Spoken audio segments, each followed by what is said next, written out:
காலை வணக்கம். புதிய எஃப்எம் ஸ்டேஷன்ல இனியவா இன்று கேட்க ஆரம்பிச்சிருக்கீங்க. வருணன் சௌமியா கூற விஜயதசமி நல்வாழ்த்துக்கள். உங்களுக்கும் என்னோட விஜயதசமி நல்வாழ்த்துக்கள். ஓகே, நல்லா இருக்கீங்களா?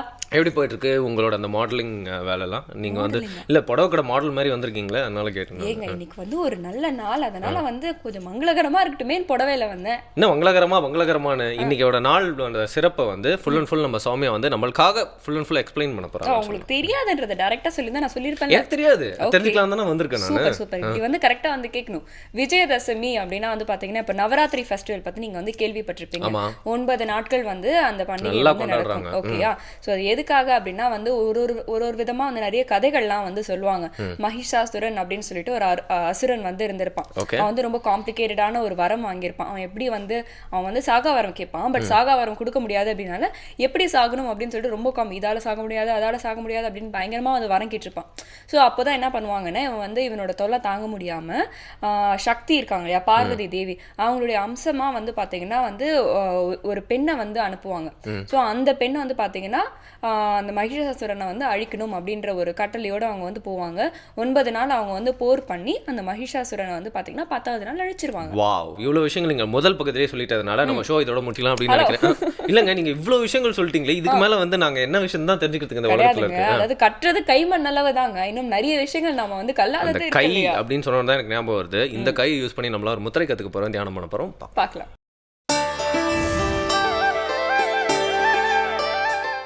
வணக்கம். நலம்பெறும் முதிரைகள் மற்றும் விரல்களை மருத்துவர் வரிசையில் நம்ம இன்றைக்கி பார்க்க போகிறது கால்களில் நரம்புகள் சுருண்டு இருந்தால் என்ன செய்யலாம் அப்படின்றது பார்க்க போகிறோம். இதுக்கு இன்றைக்கி நவீன மருத்துவத்தில் வெரிகோஸ் வெயின் அப்படின்னு சொல்கிறாங்க.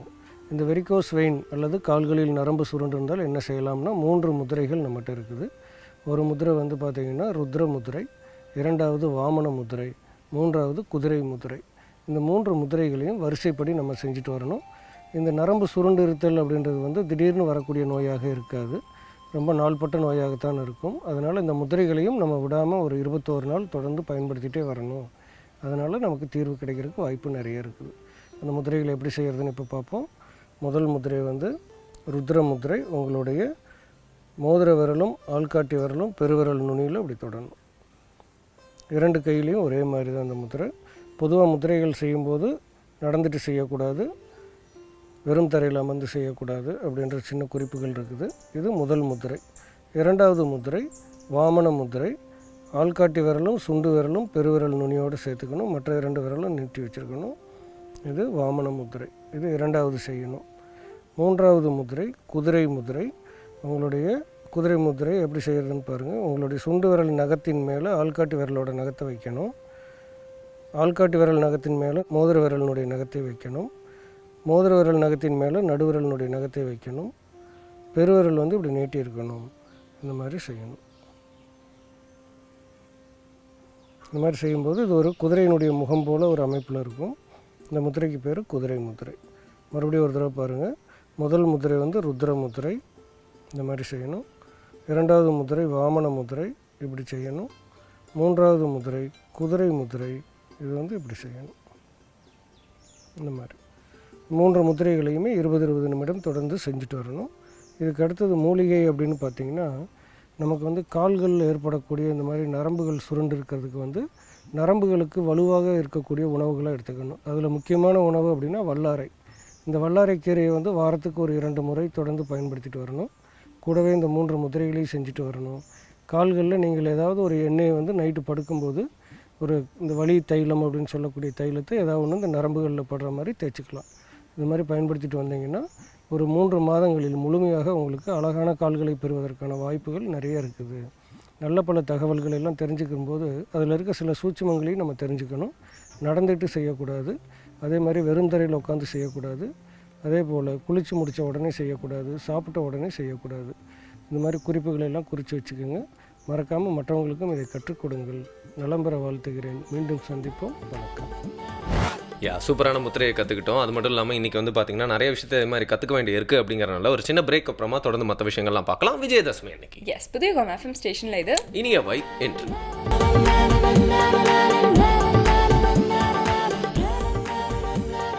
உதயகம் எஃப்எம் ஸ்டேஷன்ல தொடர்ந்து கேட்டுட்டு இருக்கீங்க. இந்த காலை வேளையில விஜயதசமி அன்னைக்கு வந்து பாத்தீங்கன்னா நம்ம பேசிக்கிட்டு இருக்கோம்.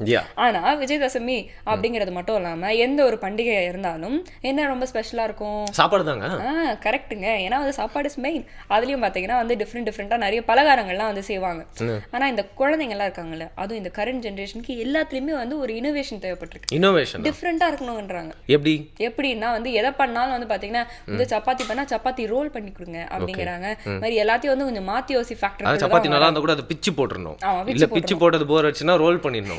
ரோல் பண்ணதா இருந்தா மடிச்சு வச்சிடணும். இல்லைன்னா அதை சமோசா மாதிரி ஒரு ட்ரையாங்கிளா மாத்திடணும். இப்படி டிஃப்ரெண்டா பண்ணிட்டே இருந்தா தான் சாப்பிட்றவங்க சாப்பிட்றாங்க. கரெக்ட். அதனால என்ன பண்றாங்கன்னா இப்ப நம்ம பசுமை உணவுகள் பகுதியில திவ்யா செந்தில் இருக்காங்க இல்லையா, அவங்களும் பாத்தீங்கன்னா வந்து ஒரு ஹெல்த்தியான ஃபுட்டை வந்து கொஞ்சம் குழந்தைங்களுக்கு பிடிச்ச மாதிரி செய்ய போறாங்க. கரெக்ட்டுங்க. ஸோ இந்த மாதிரி டிஃப்ரெண்டா பண்ணாதான் எல்லாருக்குமே பிடிக்குது அப்படிங்கிறனால தான் பனானா, அந்த சாக்லேட் அதெல்லாம் வச்சு ஒரு கலவையா ஒரு ரோல் ஒன்று பண்ணியிருக்காங்க. பார்க்கலாம்.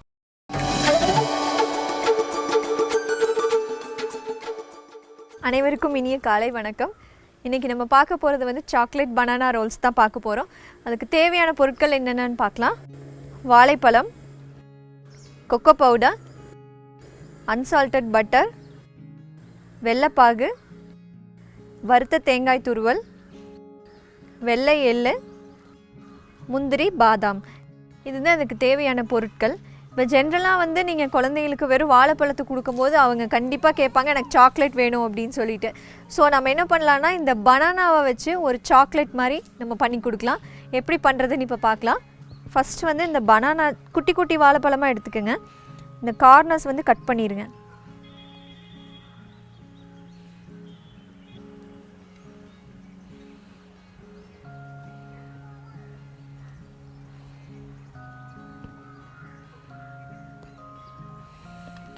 இப்போ நெக்ஸ்ட்டு அந்த சாக்லேட் டேஸ்ட்டுக்கு தேவையான மிக்சிங் வந்து இப்போ பண்ணிக்கலாம்.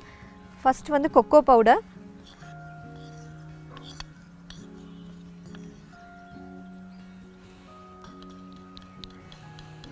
ஸ்வீட்னஸ்க்காக வெள்ளைப்பாகு எடுத்துருக்கோம். நீங்கள் தேன் வேணாலும் யூஸ் பண்ணிக்கலாம்.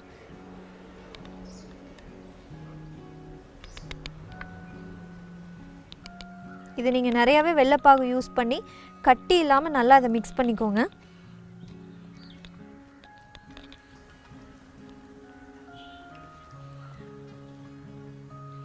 நல்லா ரொம்ப தண்ணியாக இல்லாமல் கெட்டியாக இருக்க மாதிரி கலக்கிக்கோங்க. இது ஒரு டிஃப்ரெண்ட்டான சாக்லேட் வகையும் கூட அப்படின்னு வச்சுக்கலாம். நெக்ஸ்ட் வந்து இதில் பட்டர் ஆட் பண்ணிக்கிறேன் கொஞ்சமாக.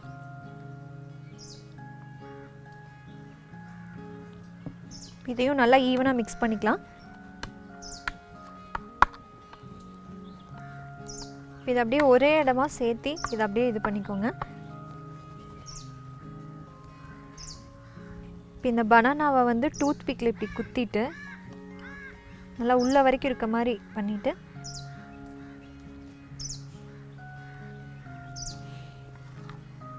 இந்த பனானா மேலே அப்படியே ஈவனாக ஸ்ப்ரெட் பண்ணி விட்ருங்க. இது நீங்கள் ஒரு 10 மினிட்ஸ் ஃப்ரிட்ஜில் வச்சிங்கன்னா சாக்லேட் ஐஸ்கிரீம்னு கூட சொல்லிக்கலாம். அந்த டூத் பிக்கோடு இருக்கையில் அவங்க நல்லா இஷ்டமாக பிடிச்சி சாப்பிட்ற மாதிரி இருக்கும்.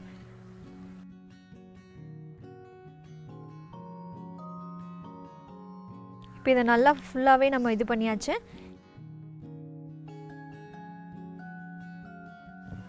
இப்போ இதை அப்படியே ஈவனாக அப்படியே ஸ்ப்ரெட் பண்ணி விட்டுருங்க.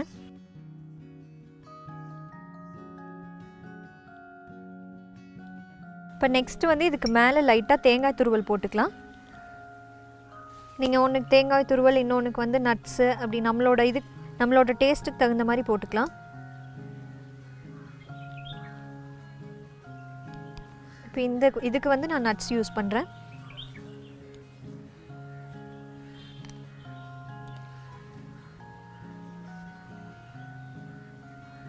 மேலே லைட்டாக வெள்ளை எள்ளு.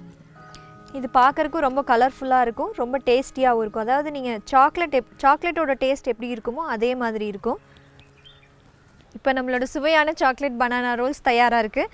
இதை நீங்கள் இப்படியே கொடுத்தீங்கன்னா சாக்லேட் மாதிரி சாப்பிட்லாம். நம்ம இதில் எந்த ப்ரிசர்வேட்டிவ்ஸ் ஆட் பண்ணல. அதே மாதிரி வந்து மேக்ஸிமம் நம்ம வீட்டில் இருக்க ஐட்டம்ஸ் வச்சு நம்ம இதில் பண்ணிக்கலாம். கண்டிப்பாக நீங்களும் இது உங்கள் வீட்டில் ட்ரை பண்ணி பாருங்கள். மீண்டும் நாளை வேறொரு ஆரோக்கியமான உணவகையுடன் சந்திக்கிறேன். நன்றி, வணக்கம்.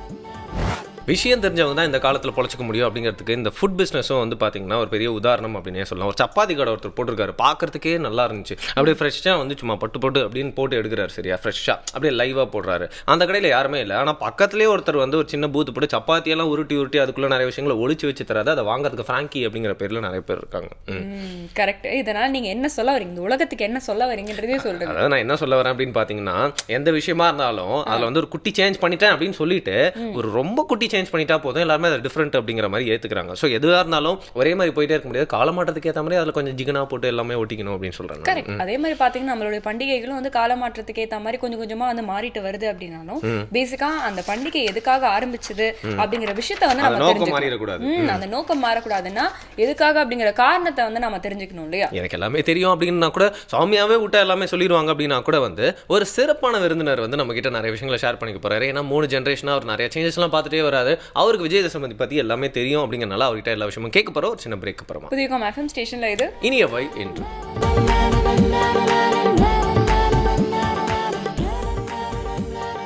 Welcome back. புதியகம் FM ஸ்டேஷனில் திறந்து கேட்டுருக்கீங்க. இனியவா இன்று வருணன் சௌமியா கூட விஜயதசமி இல்லையா இன்னைக்கு? எல்லாருமே வந்து காலையிலேயே வந்து வீட்டில் இந்த பூஜை வேலைகள்லாம் ஆரம்பிச்சிருப்பாங்க. ஸோ அதுக்கு நடுவில் விஜயதசமி பற்றி தெரிஞ்சுக்கிறதுக்காக நிறைய பேர் நம்ம டிவி முன்னாடி வந்து உட்காந்துருப்பாங்க. சரியா சொன்னீங்க. அதை பற்றி தெரிஞ்சுக்கிறதுக்காக கொண்டாடுறதெல்லாம் இப்போல்லாம் கொண்டாடி தான் இருக்காங்க. அப்பா எனக்கு லீவ் கிடைச்சிச்சு, ஒரு பண்டிகை, எல்லாம் ஒரு சந்தோஷம், எல்லாரையும் மீட் பண்ணலாம், வீட்டில் வந்து பொம்மைலாம் வைக்கலாம், கொழுலாம் வைக்கலாம் அப்படிங்கிற மாதிரி எல்லாருமே வந்து அதை சந்தோஷத்தோடு வந்து கொண்டாடிட்டு இருக்காங்க. அந்த சந்தோஷத்தை வந்து பரப்பிட்டு இருக்காங்க அப்படின்னு கூட சொல்லலாம். பட் காரணம் தெரிஞ்சா இன்னும் ரொம்ப நல்லா இருக்கும் இல்லையா? அதனால தான் வழக்கம் போல ஒரு விஷயத்தை பற்றி ஒரு கேள்விக்குறி எழுப்பிட்டு அதுக்கப்புறம் விளக்கம் தர மாதிரி இன்னைக்கு ஒரு கலந்துரையாடல் மூலமா அதை பத்தி தெரிஞ்சுக்க போறோம். யார் வந்திருக்கான்னு சொல்லுங்க. எக்ஸாக்ட்லி. ஸோ இதை பத்தி நம்மளுக்கு நிறைய விஷயங்கள் சொல்றதுக்காக ஆன்மீக சொற்பொழிவாளர் மற்றும் பத்திரிகையாளர் திருப்பூர் கிருஷ்ணன் அவர்கள் வந்திருக்காங்க. Welcome back sir. வணக்கம். உங்களுக்கு விஜயதசமி வாழ்த்துக்கள். உங்களுக்கும். இன்னைக்கு தான் நம்ம ஒரு ஃபர்ஸ்ட் டைம் வந்து ஒரு பண்டிகையை பற்றியும் அதோட பேஸ் பற்றியும் ஃபுல்லாக தெரிஞ்சுக்கிறதுக்காக பேச போகிறோம் அப்படின்னு நினைக்கிறேன். ஸோ என்ன சார் இந்த டைம்லேயே ஃபுல்லாக ஃபெஸ்டிவலாக இருக்குது, இந்த மாதிரி விஜயதசமி ஆயுத பூஜை எல்லாருமே கொண்டாடுறாங்களே, ஸோ இந்த நாளோட காரணம் என்ன அப்படின்னு சொல்லுங்கள் சார். நம்முடைய வாழ்க்கை மந்தமாக போகாமல் திடீர்னு கொஞ்சம் சுறுசுறுப்பு அடைகிறதுக்கு உள்ள ஒரு விஷயங்கள் இதெல்லாம். ஓகே. உலகத்தில் இந்தியாவை தவிர்த்து பல நாடுகளில் கடவுள் அப்படிங்கிறது ஒன்றும் உருவம் இல்லாதது, இல்லைன்னா ஆண் வடிவம். பெண்ணை தெய்வமாக கொண்டாடுற மரபு அப்படிங்கிறது பல நாடுகளில் கிடையாது. நம்முடைய பாரத தேசத்தில் தான் பெண்களை தெய்வமாக கொண்டாடுறோம். இந்த நவராத்திரிக்கு காரணமாக நம்ம வழிபடுற துர்கை, லக்ஷ்மி, சரஸ்வதி மூவருமே பெண் தெய்வங்கள். எனவே பெண்களை கொண்டாடி பெண்களுக்கு ஒரு சம இடம் கொடுத்து பெண்களுக்கு முக்கியத்துவம் கொடுக்கறதுக்காக நடத்தப்படுகிற ஒரு உன்னதமான ஆன்மீக விழா இந்த நவராத்திரி. ஓகே. எனக்கு தெரிஞ்ச வரைக்கும் நவனா 9 சார், நவராத்திரி அப்படி சொல்கிறாங்க. ஏன் சார் அந்த மாதிரி ஒரு 9 நைட்ஸை வந்து கொண்டாடுறாங்க? நவ அப்படின்னா புதியன்னு ஒரு பொருள் இருக்கு. நவ இந்தியான்னா புதிய இந்தியா. ஓகே. ஆனால் நவங்கிறது 9 அப்படிங்கிற ஒரு பொருள். தசன்னா 10. நவராத்திரி அப்படின்னு நம்ம கொண்டாடுறோம். சில இடங்களில் தசரா அப்படின்னு 10 இரவுகளாக கொண்டாடுறாங்க. 11 இரவுகள் கொண்டாடுற இடங்களும் வட இந்தியாவில் சில இடங்களில் இருக்குது. மைசூர்லலாம் தசரா கொண்டாடுறாங்க. 9 நாள் கொண்டாடுறது எதுக்கு அப்படின்னா 3 நாளாக அதை பகுக்கிறாங்க. மனிதர்களுடைய குணங்கள் 3 விதமானது. தமோ குணம், ரஜோகுணம், சத்துவ குணம். ஓகே. தமோ குணம்ங்கிறது மந்தம், அது வந்து மிக கெடுதியானது, சோம்பல். ரஜோகுணம்ங்கிறது வீரம், அது தேவைதான். ஆனால் அதை விட உயர்ந்தது சத்துவ குணம், தன்னைத்தானே வெல்கிற வீரம், அமைதி, சாந்தம். ஒவ்வொரு குணத்துக்கு 3 நாளில் வகுத்து அந்த குணங்களில் மேலான நிலைக்கு நம்ம போகணுங்கிறதுக்காக இந்த நவராத்திரின்னு 9 நாள் கொண்டாடுறோம். இன்ட்ராஸ்பெக்ஷன் பண்ணிக்கிற மாதிரி நம்மளே இல்லையா? அது மட்டும் இல்லாமல் நவராத்திரி அப்படின்னா நம்ம எல்லாருக்குமே வந்து சட்டுன்னு ஞாபகம் வருது என்னன்னு சொல்லுங்க. எனக்கு சிவாஜி சார் படம் ஞாபகம் வருது. ஓகே. அப்புறம் சுண்டல் ஞாபகம் வருது. அப்புறம் எல்லா வீட்லயும் படிப்படியா அழகா வச்சு வந்து பொம்மைலாம் வச்சிருப்பாங்க, அது ஞாபகம் வருது. கோலு. எல்லாருக்கும் நவராத்திரி அப்படினா வந்தா வந்து நமக்கு கிஃப்ட்லாம் வர கொடுப்பாங்க. இல்ல எனக்கு வந்து பாத்தீங்கன்னா நவராத்திரி லைக் பொம்மையோ வந்து சுண்டலும் தான் ஞாபகம் வரும். இல்ல வந்து ஒரு சில வீட்ல எல்லாம் பாத்தீங்கன்னா ஒரு நாளும் வந்து ஒரு சுண்டல் வந்து கொடுப்பாங்க. ஒரே சுண்டல் கொடுத்தா போர் அடிச்சிரும் இல்லையா? நீங்க ஒரு சுண்டல் ஃபேன் அப்படிங்கிறது இதுல இருந்து தெரியுது.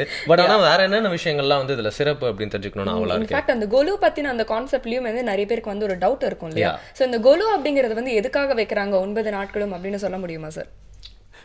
கோலு மூலமாக கலை உணர்ச்சியை நம்ம வளர்க்குறோம். பொம்மைகள் செய்கிறாங்க. இந்த பொம்மைகள் செய்கிற அந்த விஷயம் இருக்கு இல்லையா, அதுக்கு பின்னணியில் அந்த பொம்மைகளுடைய வடிவத்திலேயே நிறைய அர்த்தங்கள் இருக்கு. உதாரணமாக சரஸ்வதி பொம்மை பார்க்குறீங்க.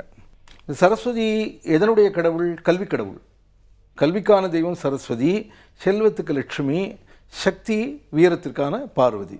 அப்போது உதாரணத்துக்கு இந்த கல்வி கடவுள் எடுத்துக்குவோம்.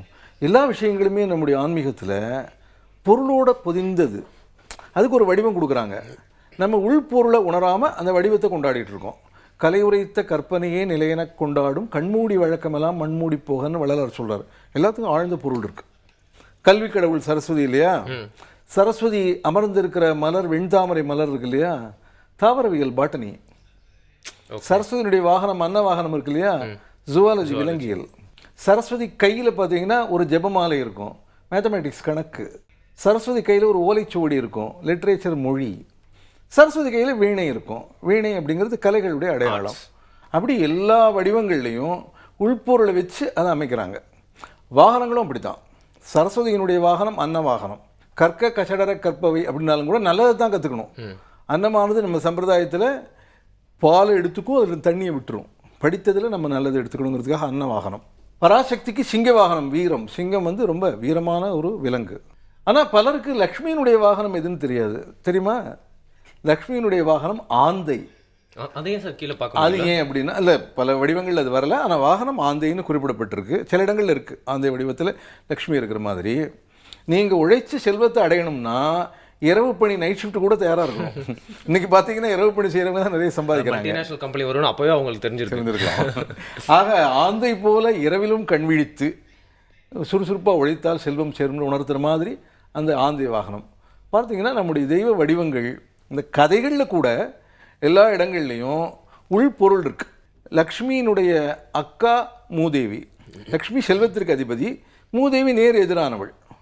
அவங்க ரெண்டு பேருக்குள்ள யார் அழகுன்னு ஒரு போட்டி நடந்துதான். அந்த போட்டியில் யார் ஜெயிக்கிறது எல்லாருக்குமே தயக்கம் தீர்ப்பு சொல்ல. பலர்கிட்ட அவங்க ரெண்டு பேரும் போய் கேட்டாங்க. பிரம்மா, விஷ்ணு, சிவன் எல்லார்ட்டையும் போய் கேட்டாங்க. இப்போ லக்ஷ்மி அழகுன்னு சொன்னால் மூதேவிக்கு கோவம் வந்து பழி வாங்குறதுக்காக உள்ளே வந்து உட்காந்துட்டா கஷ்டம். மூதேவி அழகுன்னு சொன்னால் லக்ஷ்மி கோவிச்சுக்கிட்டு வெளியே போனாலும் கஷ்டம். அதனால செல்வம் வேணும், முடிவு சொல்லாமல் தவிச்சாங்க. நாரதர்கிட்ட தீர்ப்புக்காக வந்தாங்க இவங்க ரெண்டு பேரும். நாரதர் சொன்னார், உருவத்தை பார்த்து என்னால் ஒன்றும் சொல்ல முடியல, நீங்கள் நடந்து போயிட்டு திரும்பி வாங்க, நடையை பார்த்து சொல்கிறேன்னாராம். நடந்து போய் திரும்பி வந்தோடனே நாரதர் சொன்னாராம், லக்ஷ்மி வரப்பு அழகு, மூதேவி போகிறப்பு அழகு அப்படின்னு ஒரு கதை உண்டு. ஆக நம்முடைய எல்லா இந்து மத தொடர்பான கற்பனை கதைகள் கூட ஆழ்ந்த பொருளோடு அமைக்கப்பட்டதுங்கிறத நம்ம புரிஞ்சுக்கணும். அவர் சொன்ன ஆன்சர் வந்து இப்போலாம் வந்து யாரோ ஒரு செலிபிரிட்டி கிட்டே உங்களுக்கு பிடிச்ச ஹீரோ யார், ஹீரோயின் யாருன்னு கேட்டப்போ சமாளிப்பாங்களே, அதே மாதிரி சூப்பராக அவரும் சமாளிச்சிருக்காரு அப்படின்னு சொல்லிடலாம். நாரதர் இல்லை சார். ஆனால் இப்போ நிறைய குட்டி குட்டி விஷயங்கள்லாம் இருக்கிறப்போ ஒருத்தையும் பார்க்கறதுக்கு ஆர்வம் இருக்குது சார். ஏன்னா இப்போ நிறைய விஷயங்கள் உங்களை மாதிரி தெரிஞ்சிருந்தா வந்து அந்த புரிதலோட அதை பார்த்துக்கலாம். ஆனால் ஒன்று வந்து புதுசாக இருக்குது அப்படிங்கிறப்போ நிறைய வந்து சந்தேகங்கள்லாம் எழும்புது சார். அப்படியே ஒரு வீட்டுக்கு வந்து கொலுக்காக போனால் சுண்டல் பக்கத்தில் ஒரு எலி நின்றுக்கிட்டு இருக்கு. ஆனால் எலின்னு தட்டி விடலான்னு போனால் ஜெரியோட சிலையும் அது பார்த்தா டாமு ஜெரி எல்லாருமே குடும்பத்தோடு வந்திருக்காங்க கொலுவுக்காக. பார்த்தீங்கன்னா அந்த தெய்வங்களோட சிலையை வைக்கிறது மட்டும் இல்லாமல் இந்த கார்ட்டூன் கேரக்டர்ஸ், ஃபேமர் கேரக்டர்ஸ்லாம் வந்து ஒரு குட்டி குட்டி சிலையாக வைக்கிறது, பொம்மையெல்லாம் வைக்கிறாங்களே, அது எந்த அளவுக்கு வந்து வைக்கலாமா? அந்த மாதிரி தாராளமாக வைக்கலாம். கடந்த ஆண்டு நடந்த ஒரு குழுவில் விநாயகர் கணிப்பொறி ஏற்கிற மாதிரி ஒரு சிலையை பார்த்தேன். அது அவருக்கு சுலபம் கூட, ஏன்னா ஏற்கனவே அவர்கிட்ட மவுஸ் இருக்கு இல்லையா, எளிதாக கணிப்பொறி ஏற்க முடியும். அந்த 9 படி வைக்கிறது மரபு. 9 படியில் கீழே இருக்கிற 3 படிகளில் விலங்குகள், பறவைகள், இது மாதிரி டாமஞ்சாரி அந்த மாதிரியான விஷயங்கள்லாம் வைக்கிறாங்க. அதற்கு அடுத்த 3 படிகளில் மனிதர்கள், மகான்கள், அந்த மாதிரியான பொம்மைகள். ராணுவ வீரர்கள். ராஜம் கிருஷ்ணன் புகழ்பெற்ற எழுத்தாளர், அவங்க வந்து கேப்டன் லக்ஷ்மி பற்றி ஒரு புத்தகம் எழுதினாங்க. ராஜம் கிருஷ்ணன்ட்ட உரையாடுறப்போ அவங்க சொன்னாங்க, கேப்டன் லக்ஷ்மி குடியரசுத் தலைவருக்காக போட்டியிட்டவங்க. அப்புறம் தான் அப்துல் கலாம் தேர்ந்தெடுக்கப்பட்டு அவங்க தேர்ந்தெடுக்கப்படல, இப்போ காலமாயிட்டாங்க. அவங்க ரொம்ப புகழோடு இருந்த நாட்களில், நேதாஜி படையில் அவங்க வீராங்கனையாக பணிபுரிந்த காலங்களில் திருவல்லிக்கேணியில் கொலு பொம்மை விற்றவங்க கேப்டன் லக்ஷ்மி பொம்மை பண்ணி விற்றுருக்காங்க. அதை மக்கள் ஆர்வமாக வாங்கி வச்சுருக்காங்க. அப்போ அதிகம் விற்பனையான பொம்மை கேப்டன் லக்ஷ்மி பொம்மை அப்படின்னு ராஜகிருஷ்ணன் சொன்னாங்க.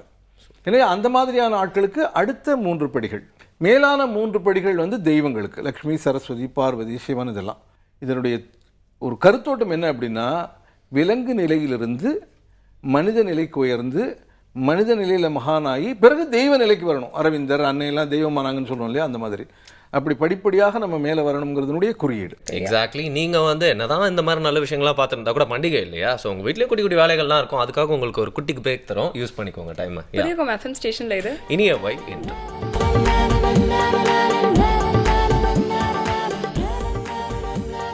Welcome back again. இனிய வேண்டிய நிகழ்ச்சியை புதியுகம் எஃப்எம் ஸ்டேஷனில் காலை வேளையில் தொடர்ந்து கீழே என்ஜாய் பண்ணிருக்கீங்க. விஜயதசமி அன்னைக்கு வருணன் சௌமியா கூட நாங்கள் இன்றைக்கி பார்த்தீங்கன்னா வந்து நிறைய விஷயத்தை வந்து புதுசாக தெரிஞ்சுட்டு இருக்கோம் அப்படின்னு கூட சொல்லலாம். பொதுவாக வந்து மற்ற நாடுகள்லாம் வந்து ஒரு விஷயங்கள் பண்ணுறாங்க அப்படின்னா இப்போ ஈஸ்டர் எக் அந்த மாதிரியான விஷயங்கள்லாம் கேள்விப்பட்டிருப்பாங்க. பின்னாடி ஒரு ஹிஸ்ட்ரி இருக்கும் அப்படின்னு சொல்லலாம். அது மாதிரி ஏதோ ஒரு 2-3 தின்பண்டங்களுக்கு பின்னாடி தான் ஒரு ஹிஸ்ட்ரிலாம் இருக்கும். பட் நம்ம ஊரில் எது செஞ்சாலுமே அதுக்கு பின்னாடி ஒரு வரலாறு இருக்குது அப்படிங்கிறது தெரியுது இல்லையா? காரண காரியத்தோடு தான் வந்து எல்லாமே வந்து செய்யணும் அப்படிங்கிறதுல வந்து நம்மளுடைய முன்னோர்கள் ரொம்ப கான்ஃபிடென்ட்டாக இருந்திருக்காங்க அப்படிங்கிறதும் அதுல இருந்து தெரியுது. இந்த மாதிரி நிறைய விஷயங்கள் தெரிஞ்சுக்கலாம், தொடர்ந்து பேசலாம். ஒரு இடத்துல வந்து பொதுவாக வந்து ஸ்டாண்டு போட்டு விநாயகர்லாம் வைப்பாங்க. இந்த வருஷம் வந்து விநாயகர் சதுர்த்திக்கு வந்து ஒரு ஸ்டாண்டு போட்டு விநாயகர் வச்சு அவர் கையில் ஒரு செல்ஃபி ஸ்டாண்டை கொடுத்துட்டாங்க. கேட்ட செல்ஃபி விநாயகர் அந்த அளவுக்கு வந்து அந்த கொண்டாடுறதுலேயே அந்த புதுமையை புகுத்திட்டு இருக்காங்க எல்லாருமே அப்படின்னு சொல்லலாம். புதுமையை வந்து நம்ம எந்த அளவுக்கு வந்து புகுத்துறோமோ அதே அளவுக்கு வந்து அந்த கான்செப்ட் மிஸ் ஆகாம வந்து பாத்துக்கிறதும் ஒரு முக்கியமான ஒரு விஷயம். ஏன்னா வந்து சார் சொன்ன மாதிரி பாத்தீங்கன்னா எல்லா விஷயத்துக்கும் வந்து ஒரு குறியீடு இருக்கு, எல்லாமே வந்து ஒரு தாத்பரியத்தின் அடிப்படையில தான் வந்து எடுக்கப்பட்டிருக்கு அப்படின்னு சொல்லலாம் சார். ஸோ நீங்க வந்து இந்த குலுக்கான கான்செப்ட் சொன்னீங்க, ஆனா நான் வந்து சுண்டல் பத்தி தான் வந்து கேட்க போறேன். ஏன்னா வந்து பாத்தீங்கன்னா இப்போ ஒரு பண்டிகைக்கும் வந்து ஃபார் எக்ஸாம்பிள் விநாயகர் சதுர்த்தி எடுத்துக்கிட்டா வந்து கொழுக்கட்டை தான் வந்து பிரதானமாக வந்து செய்வாங்க. அந்த மாதிரி ஒவ்வொரு பண்டிகைக்கும் ஏதாவது ஒரு விஷயங்கள் வந்து பிரதானமாக எடுத்து வச்சிருப்பாங்க. நவராத்திரிக்கு 9 நாட்களும் வந்து கம்பல்சரியாக எல்லாருமே வந்து சுண்டல் தான் வந்து கொடுப்பாங்க. அதுக்கான காரணம் என்ன சார்? சாதாரணமான நாட்களில் திடீர்னு ஒரு நல்ல புது சட்டை போட்டுக்கிட்டு வருண் போகிறாருன்னு வைங்க, நண்பர்கள் மத்தியில் ஒரு பொறாமை ஏற்பட வாய்ப்பு இருக்குது. அவனுக்கு இவ்வளோ வசதி வந்துருச்சான்னு யாராவது நினைக்கக்கூடும். காற்றில் சைத்தானுடைய தீய சக்திகளும் உலவுது, தெய்வத்தினுடைய நல்ல சக்திகளும் உலவுது. பொறாமைங்கிறது தீய சக்தி, அதை தோற்றுவிக்க வேண்டிய அவசியம் இல்லை. ஆனால் ஒரு தீபாவளி, ஒரு பொங்கல் அப்படின்னு புத்தாடை அணிந்துக்கிறப்போ எல்லாருமே புத்தாடை அணிந்து வராங்க, அப்போ பொறாமைக்கு வழி இல்லை. மேலும் ஏழைகள் கூட ஆண்டுக்கு ஒரு தடவையாவது புத்தாடை வாங்கணும்னு சிரமப்பட்டு ஒரு புத்தாடை வாங்கி அவங்களும் அதை அனுபவிச்சிடுறாங்க. இப்படி எல்லாமே பல்வேறு கண்ணோட்டங்களில் பண்ணப்பட்டிருக்கு. இந்த கொலுக்கு கொடுக்கப்படுற சுண்டல், கடலை இதெல்லாம் நல்ல சத்துள்ள உணவு, விட்டமின் நிறைய இருக்கக்கூடிய ஒரு உணவு. இதை பரவலாக ஏழைகள் எல்லா நாட்களும் பயன்படுத்துவாங்கன்னு சொல்ல முடியாது. ஏழைகள் பண்ணுறதோட செல்வவளம் உள்ளவர்களும் இதை பண்ணி வர ஏழைகளுக்கெல்லாம் விநியோகம் பண்ணினா அவங்களுக்கு சத்துணவு கிடைக்குது இல்லையா? அரசு தான் சத்துணவு கொடுக்கணும் உணவகங்களில் பள்ளிக்கூடங்கள்ங்கிறதல்ல, மக்களே இதை பண்ணலாம். அதுக்கான ஒரு ஏற்பாடு. முன்ன வந்து 9 நாட்களில் இன்னென்ன நாள் இன்னென்ன சுண்டல்லாம் பண்ணுறது உண்டு. பாசிப்பயிறு சுண்டல், பெரும்பாலும் சரஸ்வதி பூஜை, விஜயதசமி அன்னைக்கெல்லாம் கொண்டக்கடலை சுண்டல் பண்ணுவாங்க. இப்படிலாம் ஒரு மரபு இருந்தது. பிட்டு பண்ணுவாங்க. இப்போ அதெல்லாம் அதிகம் யாரும் அனுசரிக்கிறதுல ஏதாவது ஒரு சுண்டல் பண்ணிடுறாங்க. அந்த சுண்டலுடைய நோக்கம் அப்படிங்கிறது வர்றவங்களுக்கு அதை விநியோகம் பண்ணி அவங்களுடைய உடல் ஆரோக்கியத்தை மேம்படுத்துறதுக்கு உதவுறது அப்படிங்கிறது. எல்லார் உடலும் ஆரோக்கியமாக இருந்தால் தான் நம்ம கவலை இல்லாமல் இருக்க முடியும். ஏன்னா அடுத்தவங்களை பற்றின கவலை நமக்கு வரும் இல்லையா? அதனால் மனித சமுதாயம் எல்லாருடைய உடல் நலனும் அக்கறை செலுத்தணும் அப்படிங்கிற ஒரு கண்ணோட்டத்தோடு ஏற்பட்ட ஒரு பண்பாடு இது. ஓகே. ஆனால் பாடல்கள் அப்படின்னு பார்த்தா எல்லா பண்டிகைக்கும் வந்து பாடல்கள் இருக்காது. பாடல்கள் கேட்போம், சில பாடலாம் போடுவாங்க. ஆனால் சில பண்டிகைகளுக்கு தான் வந்து சில பாடல்கள் பாடுற மாதிரி எல்லாருமே சேர்ந்து பாடுற மாதிரி இருக்கும். ஸோ ஏன் வந்து இந்த பண்டிகைக்கும் பாடல்களுக்கும் வந்து அவ்வளோ ஒரு ஒத்துமை இருக்குது அப்படின்னு சொல்லுங்கள். பெண்கள் குடும்ப ரீதியாக பல்வேறு அலுவல்களில் இருக்காங்க. அவங்களுக்கு தங்களுடைய கலை உணர்ச்சியை வெளிப்படுத்துறதுக்கான வாய்ப்புகள் ரொம்ப குறைவு. இப்போ தான் பெண்கள் ஆணுக்கு சமம்னு சொல்லி சமையல் தவிர்த்த பல்வேறு வகையில் இயங்க ஆரம்பிச்சிருக்காங்க. இது ரொம்ப பாராட்டத்தக்க ஒரு முன்னேற்றம். பிரபல எழுத்தாளர் அம்பை ஒரு கதையில் எழுதுவாங்க, ஒரு பெண்ணுடைய கரத்தை முகர்ந்து பார்த்தேன், எத்தனை நூற்றாண்டு சமையல் மனம்னு. நூற்றாண்டு அவங்க சமையல் கட்டிலேயே உட்கார வச்சிட்டோம். அது ரொம்ப தவறு. கண்கள் இரண்டினில் ஒன்றை குத்தி காட்சி கெடுத்திடலாமோ, பெண்கள் அறிவை வளர்த்தால் வையம் பேதமையற்றிடும் அப்படிங்கிறது கவிதை வரி. பெண்களுடைய கலை உணர்ச்சியினுடைய வெளிப்பாட்டுக்கு ஒரு வகை வேணும், ஒரு வழி வேணுங்கிறதுக்காக நவராத்திரியில் பெண்களை பாட சொல்கிறது ஒரு மரபாக இருக்குது. பாட தெரிஞ்சவங்க வந்து பாடுவாங்க, பாட தெரியாதவங்க பாட தெரிஞ்சவங்களுடைய பாட்டை கேட்பாங்க. பாட தெரியாதவங்க பாடினா குழுவில் உட்காந்துருக்கிற பொம்மையை எழுந்து நின்று ஓட ஆரம்பிச்சிருமோங்கிற வகையில் தகுதி உள்ளவங்க கூட பாட முயற்சி பண்ணுவாங்க. ஆக கலை வெளிப்பாட்டில் இந்த நவராத்திரியினுடைய எல்லா அம்சங்களும் கலந்துருக்கு. பொம்மை அப்படிங்கிறது அது ஒரு வகையான கலை, பாடுறதுங்கிறது பாட்டு ஒரு வகையான கலை. இப்போ அதிகம் இல்லை, முன்னெல்லாம் அந்த நவராத்திரி காலங்களில் நவராத்திரி கொலுக்கு அழைக்க வர குழந்தைகள் வேடம் புனைந்து வருவாங்க. ஒரு கிருஷ்ணர் வேஷம், ராமர் வேஷம் எல்லாம் போட்டு வருவாங்க. அது ஒரு அழகு. ஆனால் நீங்கள் ஏற்கனவே சொன்ன மாதிரி பல்வேறு வகையான போக்குகள்லையும் சம்பிரதாயத்தை விடாமல் இருக்கும். கணிப்பொறியோட விநாயகரை நம்ம உட்கார வச்சாலும் கூட விநாயகராக உட்கார வச்சு அதில் புதுமையை புகுத்துறோம். நான் ஒரு காட்சி பார்த்தேன் நவராத்திரி காலங்களில் போன ஆண்டில். பரபரப்பான ஒரு பேருந்து, நிறைய பேர் நின்றுட்டுருக்காங்க, நானும் நின்றுட்டுருக்கேன். ஒரு பெண்மணி மகளிர் இருக்கையில் உட்காந்துருந்தாங்க. பக்கத்தில் ஒரு பெண்மணி இடம் இருந்தோடனே வந்து உட்காந்து பயணச்சீட்டு வாங்கினாங்க. திரும்பி பார்த்தாங்க, கமலா நீ இங்கேயா இருக்க, தப்பாக நினைக்காதடி அப்படின்னு சொல்லி அந்த பர்ஸை திறந்து ஒரு குங்குமச்சுமிழ் எடுத்து அத்தனை பேர் மத்தியில் எங்கள் வீட்டுக்கு கொலு வந்துருன்னு கூப்பிட அந்த அம்மா குங்குமத்தை எடுத்து நெத்தியில் வச்சுக்கிடுச்சு. இது ஒரு பார்க்க ரொம்ப ரம்மியமான ஒரு காட்சி. எவ்வளவோ வாழ்க்கை சூழல் மாறுது, ரொம்ப பரபரப்பாக நம்ம ஓடிக்கிட்டு இருக்கோம். இதுக்கு மத்தியில் நமக்கு ஆறுதலும் ஆனந்தமும் தருது இது மாதிரியான பழக்க வழக்கங்கள். அது எந்த சூழ்நிலையிலையும் நம்ம வந்து கடைப்பிடிக்கிறோம் அப்படிங்கிறது நமக்கு ஒரு உற்சாகத்தையும் நமக்கு ஒரு பெருமிதத்தையும் தருது. ஓகே, அது சுருங்கிருச்சு அப்படின்னு சொல்லலாம்ல சார்? நீங்கள் சொன்ன மாதிரி அந்த விஷயங்கள்லாம் சுருங்கி ஷ்ரிங்க் ஆயிடுச்சு அப்படின்னு சொல்லலாம். இப்போ டிஸ்கஷன் அப்படிங்கிறதுலாம் பழைய காலத்தில் எல்லாருமே ஒரு சத்திரத்தில் உட்காந்து இல்லைனா வந்து பொதுமக்கள்லாம் கூடி வந்து பேசுறதுக்கு ஒரு வாய்ப்பு கிடைச்சது. இப்போ சௌமியா கிட்ட பேசலாம்னாலே அவங்க சரியாக பேச மாட்டாங்க. நான் பேச மாட்டேங்கிறேன்னா நான் எவ்வளோ பேசுகிறேன் அப்படிங்கிறது எல்லாருக்குமே தான் தெரியும். ஆனால் நீங்கள் சொல்ல வர்றது ஒரு புதுப்படையான கருத்து அப்படிங்கிறதும் வந்து புரியுது சார். ஏன்னா வந்து பண்டிகை காலங்கள் அந்த மாதிரியான சமயங்களில் தான் அந்த காலத்துல வந்து பார்த்தீங்கன்னா வண்டி கட்டிக்கிட்டு மாட்டு வண்டியிலையோ எப்படியோ கஷ்டப்பட்டு எல்லாருமே வந்து ஒரே வீட்டில் வந்து ஒன்று கூடுவாங்க. நிறைய விஷயங்கள் வந்து பேசிப்பாங்க, பல வருஷங்கள் பேசாத விஷயங்கள்லாம் வந்து பேசிப்பாங்க.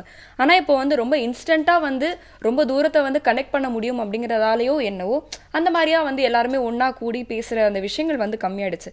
இது ரொம்பவே வந்து நம்ம எல்லாருக்குமே தெரிஞ்ச ஒரு விஷயமா வந்து ஒரு அந்த காலத்துக்கும் இந்த காலத்துக்கும் உள்ள டிஃப்ரென்ஸாக வந்து தெரியுது. ஸோ இதை தவிர்த்து வேற என்னென்னலாம் வந்து இந்த நவராத்திரி பண்டிகையில் அந்த காலத்துக்கும் இந்த காலத்துக்கும் வந்து மாற்றங்களை வந்து நீங்கள் பார்க்குறீங்க?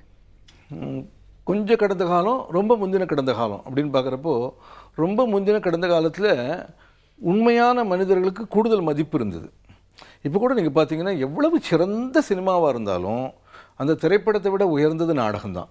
ஏன்னா திரைப்படம் நிழல், நாடகம் நிஜம். மனிதர்கள் நம்ம கண்ணுக்கு நேரம் உலவறாங்க இல்லையா?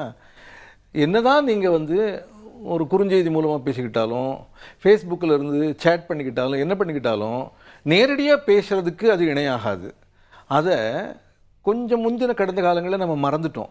இப்போ எல்லோரும் அது உணர்றாங்க. நேரடியாக பேசணும், கண்ணுக்கு கண் பார்க்கணும், அக்கம் பக்கத்து மனிதர்களோட உறவு வச்சுக்கணும் அப்படின்லாம் உணர்றாங்க. நம்முடைய பண்பாடே பார்த்திங்கன்னா, ஆட்டோவில் வரப்போ கூட ஒரு பெண், இளம்பெண் ஆட்டோவில் வந்துட்டுருக்கா, ஷேர் ஆட்டோ, நான் பக்கத்தில் உட்காந்துருக்கிறேன், பயணம். அந்த பெண் இறங்க வேண்டிய இடம் வந்துருச்சு. அவள் வந்து ஆட்டோ டிரைவர் கொஞ்சம் நிறுத்துன்னு சொல்கிறதில்ல, அண்ணா இங்கே இறங்குறேன் அண்ணா அப்படின்ற. ஒரு குடும்ப உறவு, அண்ணா தங்கச்சி நீ இறங்க வேண்டிய இடம் வந்துருச்சுன்னு அவர் சொல்கிறாரு. இதுதான் நம்முடைய கலாச்சாரம். ஸோ அக்கம் பக்கத்து ஆட்களையே அண்ணனாகவும் தங்கச்சியாகவும் பார்க்குற நம்ம சொந்த அண்ணன் தங்கச்சி கூட பழகிறதுக்கு கூட இப்போ நேரம் இல்லாமல் தவிக்கிறோம். அதனால் நவராத்திரின்னு வந்தால், இப்போ சென்னையில் நவராத்திரி, என்னுடைய தங்க வீட்டில் நவராத்திரினா கட்டாயமாக என்னை கூப்பிடுவா. நானும் என் மனைவியும் போயிட்டு வருவோம்.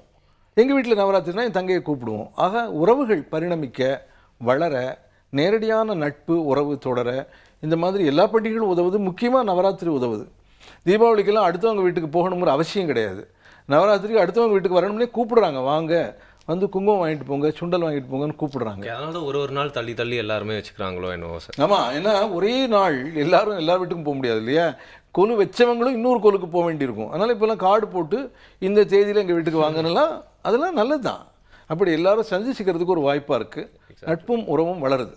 நீங்கள் சொல்ல மாதிரி பார்த்தீங்கன்னா அந்த நன்மை செய்கிறதே இந்த காலத்திலலாம் வந்து ஒரு கிண்டல் பண்ணுற மாதிரி, ரொம்ப தான் பாசத்தை காட்டுறான்ப்பா அப்படிங்கிற ஒரு நிலைமையில் அப்படி ஒரு யுகத்தில் வந்து நம்ம நிற்கிறோம். அதனால தான் நீங்கள் ஒரு 3 பார்ட்டாக டைமை பிரிச்சிங்க அப்படின்னு நினைக்கிறேன் சார். கொஞ்சம் கொஞ்சமாக அது வந்து எல்லாருமே மறைஞ்சு போயிட்டே இருக்குது. ஆனால் பண்டிகைகள் அப்படிங்கிற விஷயம் வந்து அதை ஒரு நாள்லேயும் வந்து பூம் மாதிரி வெளில கொண்டு வந்துட்டே இருக்குது. அந்த அர்த்தம் புரிஞ்சு நம்ம அதை செய்யணும் அப்படிங்கிறது தான் சார் இன்னைக்கோட நோக்கம் அப்படின்னு சொல்லலாம். ஒரு சின்ன பிரேக் அப்புறம் இன்னும் கேள்விகள் இருக்குது, கேட்கலாம். புதிய யுகம் எஃப்எம் ஸ்டேஷனில் இது இனியவை என்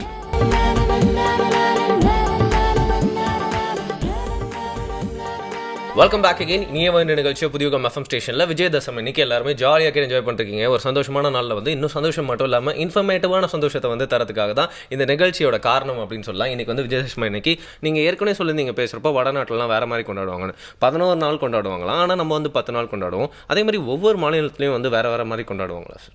இப்போ நவராத்திரி அப்படிங்கிற அந்த கருத்தோட்டமே பல கருத்தோட்டங்களை உள்ளடக்கினது. நம்ம வந்து லக்ஷ்மி, சரஸ்வதி, பார்வதி அதுக்காக நம்ம கொண்டாடுறோம். விஜயதசமி அன்னைக்கு ராமர் ராவணனுடன் போர் புரிய புறப்பட்டார்னு ஒரு கருத்து இருக்குது. அதனால் வட இந்தியாவில் தசரான்னு கொண்டாடி ராமாயணமெல்லாம் அங்கே காமிக்கிறாங்க. நவராத்திரி விட்டு நிறைய ராமாயண நிகழ்ச்சிகள் அங்கே ஏற்பாடு பண்ணுறாங்க. ஷிர்டி பாபா சித்தி அடைந்த தினம் விஜயதசமி அன்னைக்கு, நவராத்திரி விஜயதசமி. அதனால் அதை ஒட்டி பாபா அன்பர்கள் அந்த விஜயதசமியை கொண்டாடுறாங்க. விஜயதசமிங்கிறது வெற்றிக்கான தினம். துர்கை மகிஷாசுர அந்த அசுரனை வெற்றி கொண்ட திருநாள். மகிஷாசுரன் அப்படிங்கிறது ஒரு தாமசத்தினுடைய, தீமையினுடைய, கெட்டதனுடைய உருவகம். அதை அந்த பெண் வென்று ஜெயிக்கிறா. தன்னுடைய மனதில் தீய நினைவுகள் வராமல் தூய நினைவுகளோடு வாழணும்னு பெண் முடிவெடுக்கிறார். ஒரு பெண் அந்த முடிவெடுக்கிறப்போ குடும்பம் பூரா அந்த திசையில் போகக்கூடிய வாய்ப்பு இருக்குது. எனவே நவராத்திரி அப்படிங்கிறது பல கருத்தோட்டங்களோட பல இடங்களில் கொண்டாடப்படுது. ஓகே, நான்லாம் பார்த்தீங்கன்னா ஏ அதெல்லாம் கற்றுக்கிட்டதுக்கு வந்து ஒரு நாள் அப்படின்னு நம்ம எடுத்துக்கிட்டா வந்து எனக்கு ஞாபகம் இல்லை அப்படின்னு சொல்லலாம். பட் பெரும்பான்மையாக வந்து தமிழ்நாட்டில் வந்து அந்த படிக்கிறதுக்கு அப்படின்னு ஆரம்பிக்கிறாங்கன்னா ஒரு நாளை வந்து ஒரு தகுதியான நாளாக தேர்ந்தெடுக்கிறாங்க அப்படின்னு சொல்லலாம் இல்லையா? இன்ஃபேக்ட் கரெக்டாக பார்த்தீங்கன்னா வந்து இந்த ஒரு நாளில் தான் வந்து படிப்போ இல்லை ஏதாவது ஒரு கலையை வந்து ஆரம்பிப்பாங்க அப்படின்னு வந்து சொல்லலாம். நிறைய பேர் வந்து பார்த்தீங்கன்னா பாட்டு கிளாஸ்க்கு வந்து இந்த நேரத்தில் வந்து கூட்டு போய் நான் கூட சேர்ப்பாங்க. இன்னைக்கு தான் பேச ஆரம்பிச்சேன்னு நினைக்கிறேன். ஆஹா. சில நேரங்களில் வந்து இந்த குருவுக்கு போயிட்டு வந்து அவங்க வந்து ஒரு சின்ன ஒரு மரியாதை பண்ணிட்டு அவங்க வந்து காலில் விழுந்து நமஸ்காரம் வாங்குவாங்க. ஸோ இந்த மாதிரியான விஷயங்கள்லாம் இந்த தினத்தில் செய்யறதுக்கான காரணம், அதோட பின்னணி பற்றி சொல்லுங்க. சரஸ்வதி பூஜை அப்படின்னு சொன்னால் சரஸ்வதியினுடைய கல்வியுடைய தினம். இந்த தினத்தில் செஞ்சால் சரஸ்வதி கடாட்சம் கூடுதலாக வரும் அப்படிங்கிறது நம்முடைய நம்பிக்கை. தவிர இந்த தினம் வெற்றிக்கான தினம், ராமர் போரிட புறப்பட்ட தினம்னு அதை பார்த்தோம். தவிர அர்ஜுனன் ஓராண்டு அஞ்ஞாத வாசத்தின் போது தன்னுடைய அம்புகள் வில் எல்லாத்தையும் ஒரு மரத்து மேலே வச்சு மறைவாக பாதுகாத்தான்.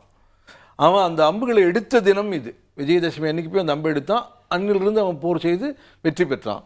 எனவே எந்த துறையிலும் வெற்றி அடைகிறதுக்கு அந்த தொடக்கம் இந்த நாளில் அமைஞ்சா நல்லது அப்படிங்கிறது நம்முடைய கருத்து. குழந்தைகளுக்கு ஆனா கற்றுக் கொடுக்கறது, பாடல் கற்றுக்க ஆரம்பிக்கிறது, நடன நிகழ்ச்சிகள் குழந்தைகளை நடனத்துக்கு பயில்வதற்காக அனுப்புறது, இது எல்லாமே விஜயதசமி அன்னைக்கு பண்ணினா பெரிய வெற்றி அடைய முடியும் அப்படிங்கிறது நம்முடைய நம்பிக்கை.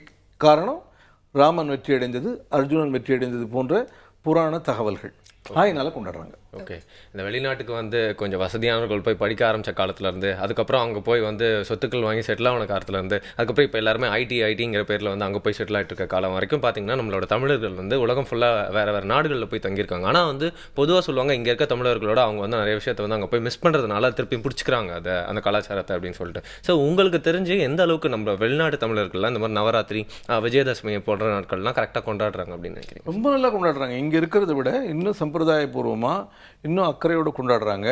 அப்புறம் அதை வந்து அவங்க வந்து இந்த ஃபேஸ்புக் மாதிரியில் கோல்கள்லாம் படம் எடுத்து போட்டு எல்லாம் அது உலகம் பூரா கொண்டாடுது. அதனால் வெளிநாட்டில் போய் வாழ்கிற தமிழர்கள் காரணமாக நம்முடைய பழைய சம்பிரதாயங்கள் தமிழகத்தில் மட்டுமில்லாமல் உலக அளவில் தழைக்குது. அது மட்டும் இல்லாமல் வெளிதேசத்துக்கு போன உடனே தமிழர்களுடைய பண்பாடு எங்கேயுமே இணக்கமாக வாழ்கிறது, தேவையில்லாத சண்டைகள் போட மாட்டாங்க. அதனால் இப்போ வந்து சவுதி அரேபியாவில் இருந்தால் கூட, வேறு ஒரு நாட்டில் லண்டனில் சுவிட்சர்லாண்டில் எங்கே இருந்தாலும் கூட அக்கம் பக்கத்தில் இருக்கிற பிற மதத்தவர்களோடையும் இணக்கமாக இருப்பாங்க. அந்த மதத்தவர்கள் இந்த சம்பிரதாயங்களை அனுசரிக்கிறாங்க, தெரிஞ்சுக்கிறாங்க, பாராட்டுறாங்க. அவங்களும் அது மாதிரி பின்பற்ற தலைப்படுறாங்க. முக்கியமாக வெளிநாடுகளில் இருக்கிற மக்களுக்கு நவராத்திரி பண்டிகை பற்றி அளவற்ற பிரமிப்பு இருக்குது. காரணம், வெளி தேசங்களில் நம்ம தமிழகத்தில் இருக்கிற மாதிரியான, இந்தியாவில் இருக்கிற மாதிரியான பெண்களுக்கான பாதுகாப்பு கிடையாது. இந்தியாவில் தமிழகத்திலலாம் பெரும்பாலும் ஒரு மனைவி கல்யாணம் ஆகி கணவனோடு வந்துட்டா கடைசி வரையில் அந்த கணவன் தன்னை வச்சு காப்பாற்றுவான், தானும் அந்த கணவனோடு இருக்கணுங்கிற உணர்வோடு தான் இருப்பாள். இப்போ தான் கொஞ்சம் கொஞ்சம் விவாகரத்தெல்லாம் வருது. ஆனால் வெளிதேசங்களில் இப்படி கிடையவே கிடையாது. ஒரு மனைவிக்கு நிச்சயமாக அந்த கணவன் கடைசி வரையில் தன்னோடு இருப்பான் அப்படிங்கிற ஒரு பாதுகாப்பு கிடையாது. எப்படி இருந்தாலும் பெண்கள் பலவீனமானவர்கள். அதனால் அந்த கணவன் தன்னை விட்டு போயிட்டால் அவங்களுக்கு பல பிரச்சனைகள் வருது. இன்னும் ஒரு நல்ல ஆளை தேடணும். அது மாதிரி வாழ்க்கையில் 2-3 கணவர்களெல்லாம் அடையக்கூடிய பண்பாடெல்லாம் அங்கே இருக்குது. பெண்களை ஒரு போகப் பொருளாக மட்டும்தான் பல தேசங்கள் பார்க்குது. இந்தியாவில் பெண்கள் போகப் பொருள் மட்டுமல்ல, அவங்க வழிபட வேண்டிய தெய்வங்களாக அவங்கள ஆராதிக்கிறோம், அவன் சக்தியாக விளங்குறாங்கிறதுனால இந்த பண்பாடு, முக்கியமாக இந்த பண்பாட்டை பெரிதும் போற்றுகிற இந்த நவராத்திரி பண்டிகை வெளிதேசத்தால் ரொம்பவும் விரும்பப்படுது, ரொம்பவும் மதிக்கப்படுது. இந்த கொலுக்கு பல்வேறு வெளிதேச அன்பர்கள் வந்து குங்குமம் இடாத நெற்றிகளில் குங்குமம் இட்டுட்டு போகிற காட்சிகள்லாம் நம்ம வந்து ஃபேஸ்புக்லையும் இணையதளங்கள்லையும் பார்க்க முடியும். அது பார்க்கறதுக்கு அந்த மாதிரி புதுமையான நிறைய விஷயங்களை நம்ம வந்து சோஷியல் மீடியா மூலயமா வந்து பார்த்துட்ருக்கோம் அப்படின்னு வந்து சொல்லலாம். ஆனால் அந்த புதுமை வந்து பார்த்திங்கன்னா எல்லா செக்டர்லையும் வந்து அப்ளை பண்ணி பார்க்குறாங்கன்னு சொல்லலாம். இன்ஃபேக்ட் வந்து கொலுவில் கூட வந்து ஒருத்தரும் வந்து ஒரு வருஷமும் எப்படி புதுசாக வந்து மாற்றலாம் அப்படின்னு நிறைய இன்ட்ரெஸ்ட் காமிக்கிறாங்க இல்லையா சார்? ஸோ நீங்கள் பார்த்து வந்து ஒரு வித்தியாசமான அந்த கொலுன்னா எதை சொல்லுவீங்க? காஞ்சிபுரத்தில் ராமா லாட்ஜுன்னு ஒரு உணவகம் நடத்திட்டு இருந்தார் ஒரு பிரமுகர். அவர் வந்து ஒரு எழுத்தாளர். அவர் வீட்டு கொலுவில் பொம்மைகள் இருக்கும். சரஸ்வதி, ராமன், சீதை, இந்த மாதிரியான பொம்மைகள் மனித உயரத்துக்கு இருக்கும். நான் அதை பார்த்து ஆச்சரியப்பட்டிருக்கேன். பிரம்மாண்டமான ஹாலில் படிப்படியாக கொஞ்சமும் அங்கங்கே நிறுத்தி வச்சு கொஞ்சமும் அவங்க வந்து பொம்மைகள் வச்சுருப்பாங்க. அவ்வளோ பெரிய பொம்மைகளை பார்த்து பராமரித்து கொண்டு போய் வச்சு அந்த மாதிரியான விஷயங்கள்லாம் எப்படி அவங்க நடத்துகிறாங்கன்னு தெரில. இப்போவும் பல வீடுகளில் வைக்கோலால் சுற்றி அந்த பொம்மைகள்லாம் பாதுகாப்பாக எடுத்து பரனில் வச்சுருவாங்க. அப்புறம் அந்த கொலு தொடங்கிறதுக்கு 2 நாள் முன்னாடி அதெல்லாம் இறக்கி சுத்தப்படுத்தி கொலு படி கட்டி அதெல்லாம் வைக்கிறதுல குடும்பம் முழுக்க ஈடுபடும். இப்போது கணவன் மனைவி குழந்தைகள் சேர்ந்து ஒன்றா சாப்பிட்ற வழக்கம் கூட இல்லை. அந்த மாதிரி பரபரப்பான வாழ்க்கையில் குடும்பம் பூரா இணைஞ்சு அதை செய்கிறப்போ குடும்பத்தில் ஒரு ஒற்றுமை வரும். அப்புறம் பெரும்பாலும் எல்லா வீடுகள்லேயும் ஒவ்வொரு ஆண்டும் கொலுக்கு ஏதாவது 1-2 புது பொம்மையை வாங்கி சேர்க்குறாங்க. அப்படி சேர்க்குற புது பொம்மை முற்றிலும் நவீன பொம்மையாகவே இருக்கும். இதுவரையில் பார்க்காத தசாவதாரம் செட்டுன்னு விற்குது, ராமர் பட்டாபிஷேகம் செட்டு, இதெல்லாம் எங்கேயும் உள்ளது. இப்படி அல்லாத புதிதான பொம்மைகள் வருது. இன்றைக்கி இருக்கிற புராணங்கள், புதிய புராணங்கள்லாம் மையமாக வச்சு நீங்கள் சென்னை மயிலாப்பூரில், சென்னை திருவல்லிக்கேணி இடங்கள்லாம் போனீங்கன்னா அந்த சம்பிரதாயமான பொம்மைகள் மட்டும் இல்லாமல் திடீர்னு அமிர்தானந்தமயி பொம்மை ஒன்று இருக்கும், திடீர்னு ராமகிருஷ்ண பரமஹம்சருடைய பொம்மை பக்கத்தில் விவேகானந்தர் சின்னதாக நின்றுக்கிட்டு இருப்பார், அப்படி இருக்கும். இப்படிப்பட்ட பொம்மைகளை பார்த்து பார்த்து சேர்க்குறாங்க. அப்படி சேர்க்குறதோட புதிதாக வரக்கூடிய குழந்தைகளுக்கு வந்து சுண்டல் வாங்குகிற குழந்தைகள், அவங்க வீட்டு குழந்தைகள்லாம் இது என்னன்னு கேட்குறப்போ விவேகானந்தரை பற்றி சொல்கிறாங்க, ரமணரை பற்றி சொல்கிறாங்க, பரமாச்சாரியார் பொம்மையை பார்த்து அது என்ன உமாச்சி தாத்தாங்கிறாங்களே யாருன்னா அதை பற்றி விளக்குறாங்க. ஆக ஆன்மீக ரீதியான கல்வியும் இதோட கலந்து வருது.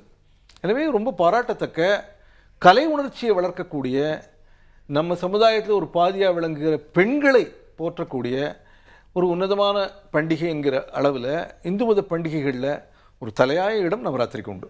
ஓகே, இன்றைக்கி வந்து பொம்மைகள் அப்படின்னாலே வந்து எல்லாருமே அது பொம்மை அப்படின்னா வந்து விளையாடுறதுக்கு பயன்படுத்துறது அப்படிங்கிற மட்டும் இல்லாமல் நம்ம ஊரில் வந்து வேற ஒரு ஆங்கிளில் அதை பற்றி யோசிச்சு தொலைநோக்கு பார்வையோட பண்டிகை மட்டும் இல்லாமல் வாழ்வியல் கூட நிறைய விஷயங்களை கலந்து இதை செஞ்சுட்டு இருக்காங்க. அது எந்த அளவுக்கு வந்து நம்மளோட லைஃப்க்கு உதவுது அப்படிங்கிறது வந்து உங்கள் மூலியமாக தெரிஞ்சுக்கிறது ரொம்ப சந்தோஷம் அப்படின்னு சொல்லலாம். நீங்கள் எவ்வளோ நவராத்திரிலாம் கொண்டாடி இருக்கலாம், ஆனால் இன்றைக்கி வந்து நிறைய கோடி மக்களோட நீங்கள் சேர்ந்து கொண்டாடி இருக்கீங்க, அது மட்டும் இல்லாமல் விளக்கியிருக்கீங்க அப்படின்னு கூட சொல்லலாம் இல்லையா? இன்ஃபேக்ட் வந்து ஒரு கரெக்டான ஒரு செலிப்ரேஷன் என்னன்னா அது கான்செப்டை புரிஞ்சுக்கிட்டு நாம வந்து வழிபடுறதோ இல்லை வந்து அந்த ஃபெஸ்டிவல் வந்து கொண்டாடுறதோ அப்படிங்கிறது தான் ஒரு சரியான ஒரு ஃபெஸ்டிவல்னு சொல்லலாம். நீங்க ஃபர்ஸ்ட் டைம் உண்மையா புரிஞ்சிட்டு சுண்டல் சாப்பிட போறீங்க அப்படின்னு எடுத்துக்கலாம். நம்ம கரெக்டா வந்து சொல்லிட்டீங்க. சோ வந்து நம்மளுடைய சுண்டல் வேணா காத்திருக்கும், ஆனா நம்மளுடைய நிகழ்ச்சி வந்து காத்திருக்காது இல்லையா? அதனால நம்ம நிறைய விஷயங்கள் வந்து ஷேர் பண்ணணும். பட் அதுக்கு முன்னாடி நம்ம வந்து ஒரு நன்றியை சொல்லணும். எக்ஸாக்ட்லி. இன்னைக்கு வந்து எங்களுக்காக டைம் ஸ்பெண்ட் பண்ணி உங்களோட கொண்டாட்டத்தை வந்து லைட்டா பாஸ் பண்ணிட்டு எங்க கூட வந்து கொண்டாட்டத்தை ஆரம்பிச்சு முடிச்சதுக்காக, எல்லாருக்கும் நிறைய விஷயங்கள் விளக்குனதுக்காக தேங்க்யூ ஸோ மச். உங்களுக்கு விஜயதசமி மிக்க நன்றி சார். தொடர்ந்து நிறைய விஷயங்கள் நம்ம நிகழ்ச்சியில பார்க்கலாம். புதிய FM ஸ்டேஷன்ல இது இனியவை என்று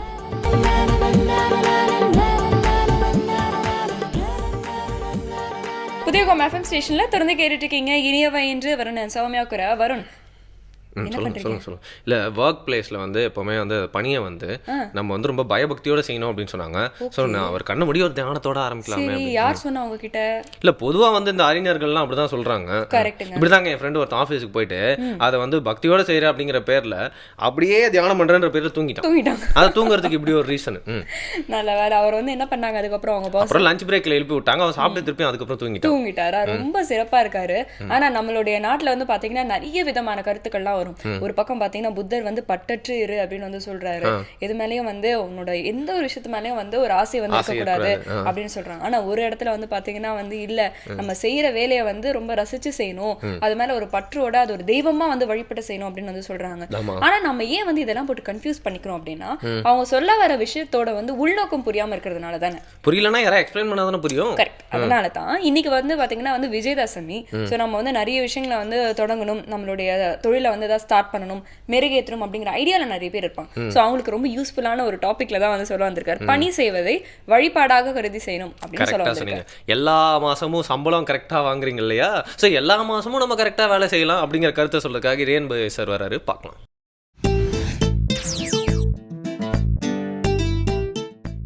வணக்கம்.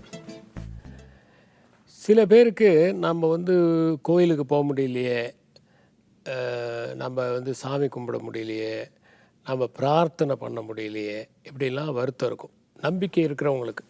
சில பேரும் வந்து மணிக்கணக்கில் பூஜை பண்ணிக்கிட்டே இருப்பாங்க வீட்டில்.